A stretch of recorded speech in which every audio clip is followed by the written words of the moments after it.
Integrating sine x times cosine x times 10 to sine square x dx. The first thing we need to do is write down our formula, which is a to the u du, which is equal to a to the u ln a plus a constant.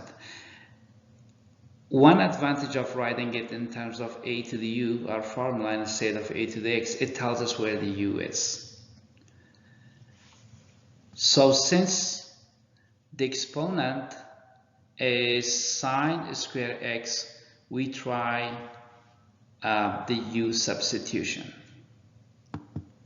So let u equal to sine square x, differentiating both sides.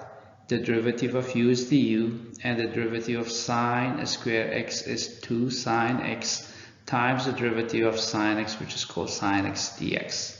Anytime we are differentiating in terms of u, we're going to write down du, and in terms of x, we're going to make sure that we write down dx.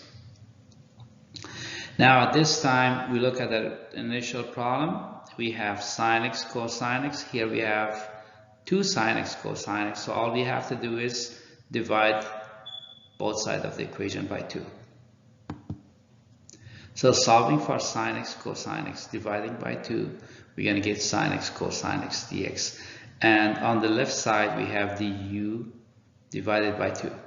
Now we're going back to our problem, and we rewrite the problem as, so instead of sine x cosine x dx, we just write down du over 2. Remember that sine x cosine x dx, so we substitute du over 2. And we write down our 10, and remember that our u is sine squared. So instead of sine square x, we substitute u.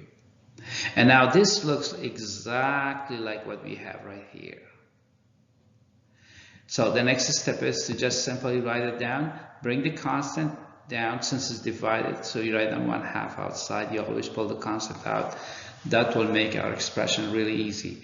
Now 10 to the u du.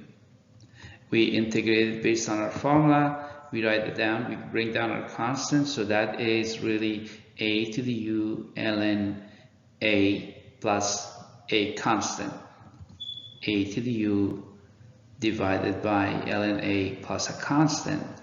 Now remember that our a is 10, our u is sine square x. Now we go to the last step and we write down our 1/2 in the bottom, and we write down 10, and u is equal to sine square x, and our a in the bottom is 10 plus a constant because we are missing the limit of indefinite integral.